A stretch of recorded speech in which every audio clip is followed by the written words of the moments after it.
Малку повеќе од 2% од вработените жени се јавуваат во улога на работодавачи, а платите на жените се и до 1/5 помали во споредба со тие на нивните машки колеги.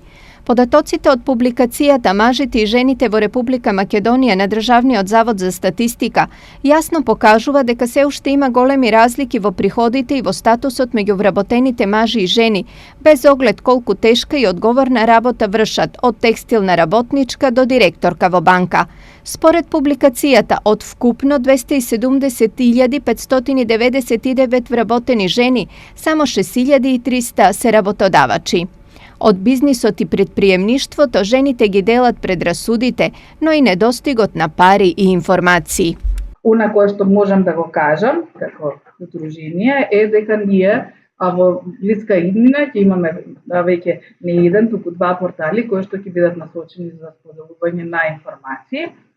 Тие портали се исто во партнерство и во рамките на проектните програми кои што ќе ги работиме годинава, така да пристапот до информации, било што за предприемништво, за можностите, за финансии, за секакви други препреки, ќе бидат пристапни на нашите портали. Во однос на приходите во земјава речиси е еднаков бројот на мажи и жени што земаат плата од 8 до 10.000 денари, но анализата на статистичките податоци покажува дека повисоките раководни позиции во јавниот и во приватниот сектор, кои значат и повисоки плати, се зафатени од мажите.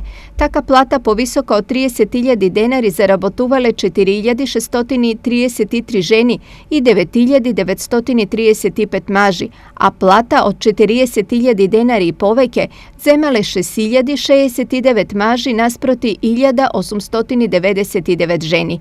Поради ова, потребно е што поголем број жени да се свртат кон сопствен бизнис. Креирање на поволен амбиент за развој на женското предприемништво, обезбедување на системско поддршка за развој на женското предприемништво, креирање на инфраструктура за поддршка и при тоа промоција, мрежување и застапување. Инаку и она малку жени што се одлучиле на свој бизнис работат нискодоходовни бранши и заработуваат помалку и од просечната плата во државата.